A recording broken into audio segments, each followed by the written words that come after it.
Bishweshwar Prasad Koirala was the second son of father Krishna Prasad Koirala and mother Divya Koirala. Koirala family were original inhabitants of Dumja village, Sinduli district, belonging to Hill Brahmin caste. His father Krishna Prasad Koirala had migrated from Dumja in Sinduli district to Biratnagar in Morang district. During the reign of Chandra Samsher, his father Krishna Prasad Koirala had the contract of Chandraganj of Tarai and Gorkha customs of Ilam. His father was expelled from Sinduli district for building the tallest house in Dumja, now Sinduli district, and moved to Morang district. His father, Krishna Prasad, helped establish the town of Biratnagar in Tarai, where he made his money running a series of custom posts. His father opened a school and a hospital and prompted the upliftment of women. Krishna Prasad believed that girls must ride bicycles and horses and learn to use daggers and guns. His father, Krishna Prasad, once remarked that women and men are like two wheels of a chariot and that you needed both wheels to run the chariot. With such ideas, his father, Krishna Prasad, came across the Ranas of Nepal and had to sow exile in British India.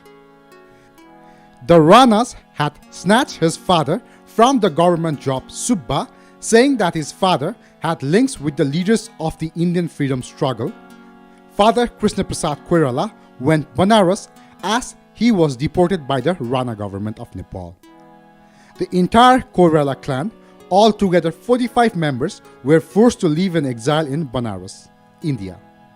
Since none of them had a job, it was a difficult start.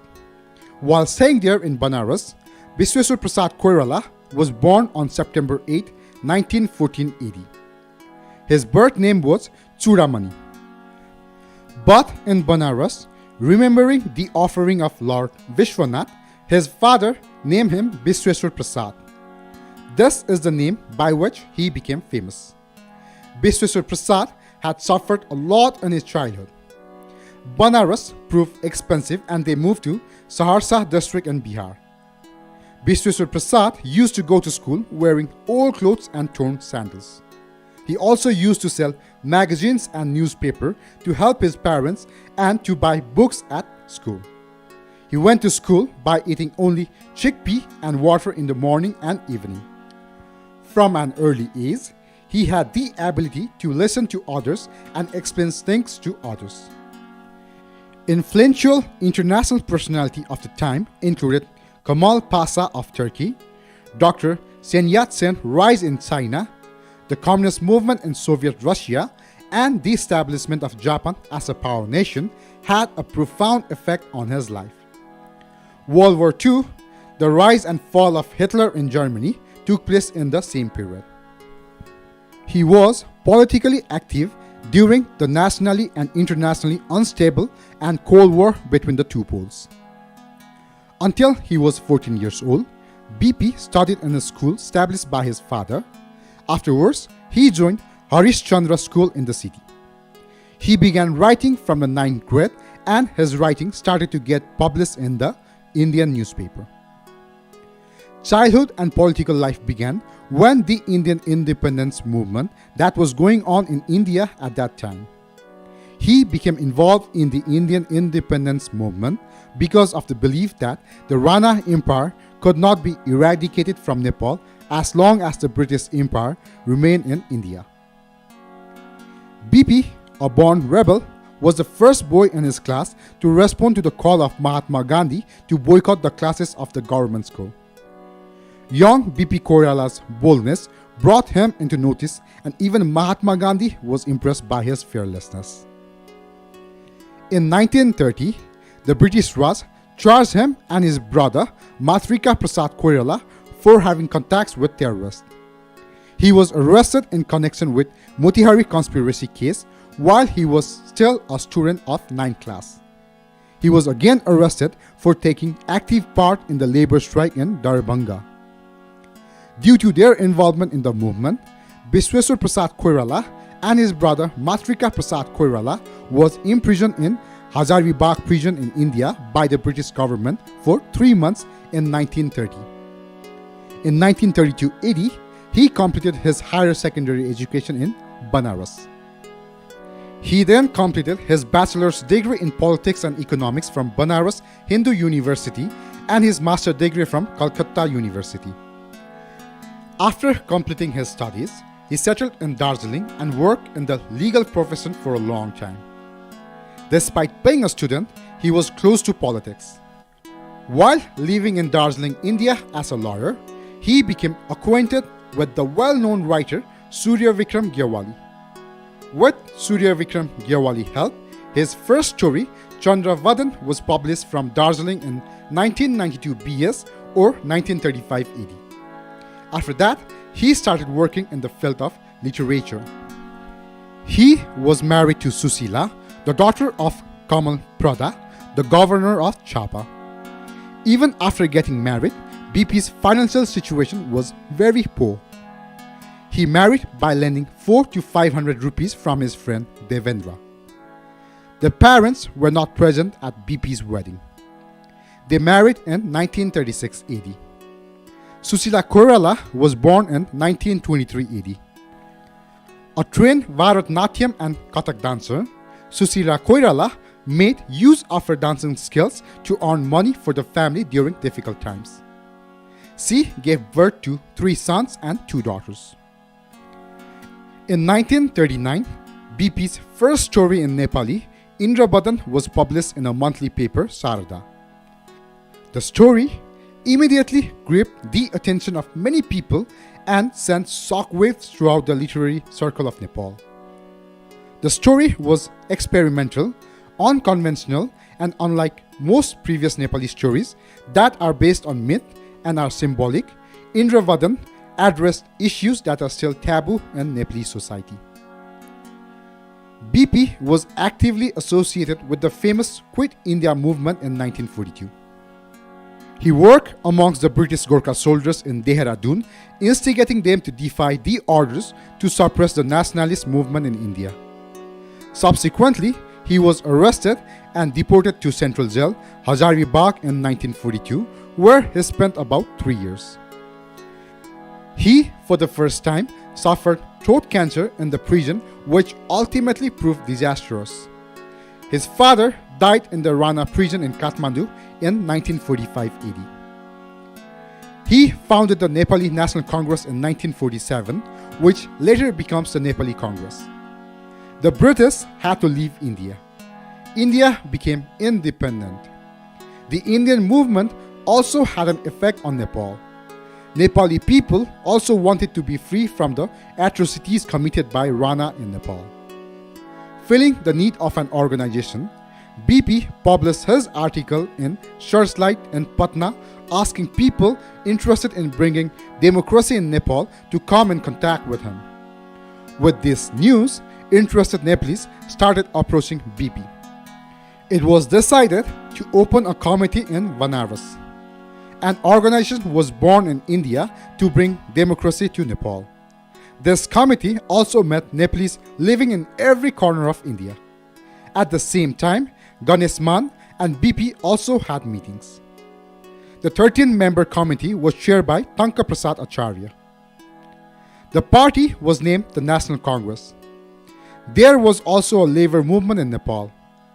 BP came to Biratnagar to go on a strike at Biratnagar jute mill, and the first trade union was formed and went on strike. He was imprisoned for 1 year by the government of Nepal in 1947 on charge of leading the Biratnagar workers' movement. After being kept in Dhankuta, he was brought to Kathmandu on foot via Kathmandu, Bhojpur, Okhaldunga, Ramechhap, Kavri. At that time, he was imprisoned in Nakku jail. He resorted fast unto death for 29 days, demanding facilities to the prisoners in jail. He then went on a hunger strike in jail and was released from prison by the Rana under the pressure from Mahatma Gandhi. The Rana were divided into A, B, and C class. Subarna Samsher was taken out by Juddha Samsher. Suvarna Samsher took the lead as the founder of Nepali Prajatantra Congress. Mohan Samsher banned the parties. BP had come to Nepal underground to reform the party but was arrested and imprisoned. Here too, BP had go on a hunger strike. After his release, BP called for a struggle to restore democracy in the country. In 1951, BP started an armed struggle to end the Rana rule in Nepal. In October 1951, the Rana regime came to an end, an agreement was reached in Delhi, and a democratic government was formed. BP Koirala became Home Minister under Mohan Shamsher's Prime Ministership. He resigned from the Home Ministership and started organizing mass movement demanding general election. The party, Nepali Congress, under his dynamic leadership, won the election with tumbling majority in the parliament. BP Koirala became the first ever elected Prime Minister of Nepal. During his tenure as Prime Minister, he paid friendly visits to the United Nations, India and China. The BP government rehabilitated 18,522 squatter family in Chitwan. BP had admitted in the case of Birta abolition. The BP government nationalized the forests given to the influential people as a gift by the Rana to maintain their power. Until then, there were many states and kings in the country. States like Mustang, Galkot, Jajarkot, Salyan, Putan, Dulu, Derna, Bazura, Bajang had their own courts, law and police. Many parallel states existed within the country. Poor people were being exploited. When a child was born or even at the wedding, homage had to pay to the ruler. The BP government formed the Dulu State Court, Gulmi Jajarkot, Dang, Bajang, Falwang, Galkot State Courts and Gaharkun Court on June 20, 2017 and formed area courts. The BP government resisted very well against the king of Bajang. King Mahendra wanted to take over the monopoly of power by overthrowing the people-elected government under one pretext or another. King Mahendra took the feudal lords in hand who were irritated by the decisions of BP, including the abolition of state royalty. BP, during his short tenure in the office, introduced several reforms programs at home and successfully enlarged contact with the outside world. He established diplomatic relations with many more countries of the world, including Pakistan and Israel. It was BP who successfully formulated modern Nepal's foreign policy of equal friendship with all the countries. He negotiated border settlement with its northern neighbor China on the one hand and trade and transit treaty and other agreements with southern neighbor India. His government lasted only 18 months. In 15 December 1960 AD, King Mahendra used his prerogative to dissolve the then Constitution of Nepal, the government, and the government of BP Koirala. After that, leaders including BP were arrested and were imprisoned for 8 years without any trial. Parties were banned. King Mahendra did not listen to the pressure of the international community. BP went on a hunger strike as there was no facility for political prisoners to read newspaper, stay with political prisoners, play games, meet visitors, and go to the court of justice. The government did not provide the facility to go to the court, but other demands were provided by the government. BP was also against the panchayat system. For this, he was jailed for 8 years at Sundari Jail. During his 8 years of stay in Sundari Jail's prison, he got a good chance to read and write. He wrote many books at that time. While staying in Sundari Jail for 8 years, BP fell ill.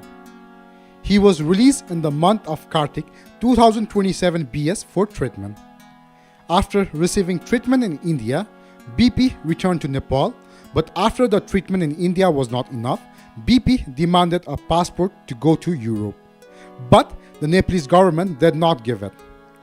Realizing the armed revolution to restore democracy in the country, an armed revolution took place under the leadership of BP, but the revolution was not successful. BP's stay in India was made difficult by Indira Gandhi's expansionist policies. Fearing that the country would not survive, BP came to Nepal on the 16th of Paus 2033 BS or 1976 AD, with the policy of national reconciliation. On his return to Nepal, BP was charged with treason and was arrested. In 2034 BS or 1977 AD, King Mahendra released BP Koirala, saying that he would go to United States for treatment and would receive treatment at the government's expense. BP returned to Nepal via India after undergoing treatment. Due to international pressure, the government dropped all charges against him in 1978 AD. BP was kept under house arrest during 1979 AD or 2036 BS movement. Bishweshwar Prasad had cancer in his throat. He also traveled to India, the United Kingdom and the United States for treatment of cancer. During that time, he visited many countries of the world. He also died of throat cancer. He died at the age of 68 in Charbahal, Kathmandu on June 21, 1982 AD or 2039 BS. More than 50,000 people had gathered at his funeral. If you look at the life of BP, it is not enough to just look at his political contribution. His literary contributions should also be studied. Chandravadan was his first story in Nepali. In Nepali language literature, he made new use of psychological stories. Swet Vairab, Dosi Chasma can be studied as BP's stories, work, and many other stories can also be read in various magazines. Teen Ghumti, Narendra Dai, Sumnima, Modi Ain, Hitler raw Yahudi raw Babu Ama raw Chora are BP's novels. Apart from these novels, BP has left behind his invaluable works like his stories, prison journals, autobiographies, etc. In the novel Teen Ghumti, the context of the love affair between the two and the sexual psychology of both is analyzed. The essence of this novel is that love makes a person feel close even though one is physically far away. Sumnima is a novel brought into controversy by the followers of Kirat religion. The Kirat accuse of insulting Sumnima and Parohang as they are deities of the Kirat religion. Narendra Dai is a psychological novel. This novel analyzes the intimate family relation between Narendra Dai and his wife.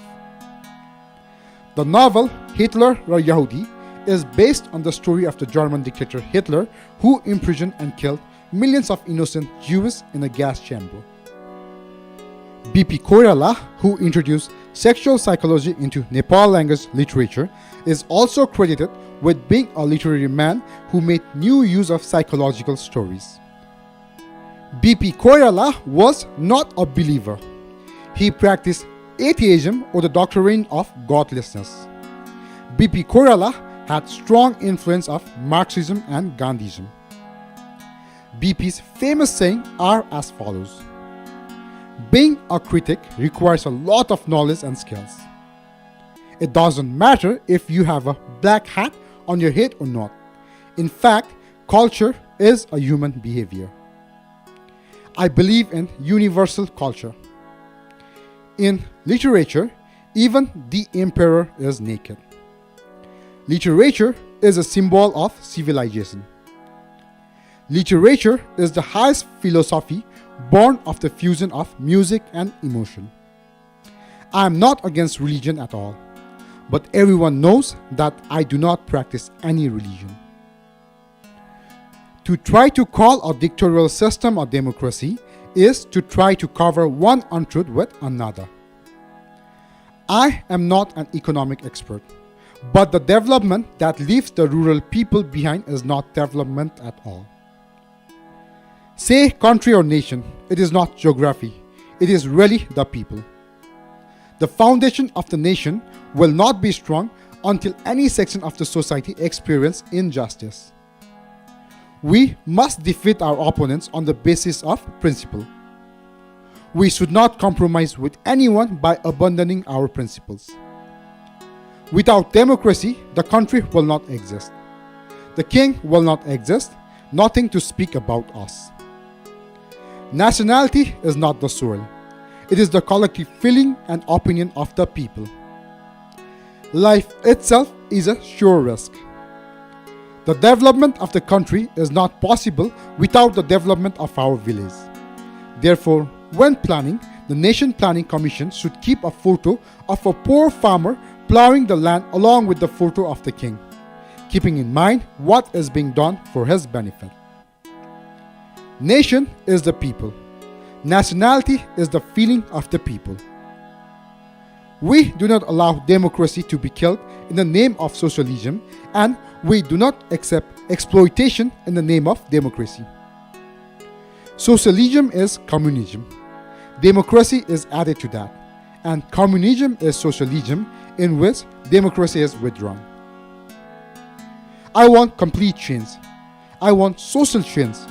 I want economic change. My fight is to eradicate poverty here. Let there be a small house for all Nepalese, a farm to work, a milking cow. Let the children go to school, get health care. This is socialism in context of Nepal. Democratic socialism is the social justice within democracy. Democracy and nationality are interdependent. Nationality is the gift of democracy. The Constitution is a document for the welfare of poor farmers and workers. With the advent of democracy, the opportunists will be in control of the country. Honest and selfless cadres will have to fight against them once again. On the question of nationality, my neck is connected with the king. Whether it is on the field or not, whether the goal is scored by the king or us, our fight is for democracy. To be a king, he also needs a country. Democracy and socialism are the goals and ideals of Nepali Congress. Farmers should have the right to cultivate the land. I am not satisfied until the farmers has the right to cultivate the land. Thank you.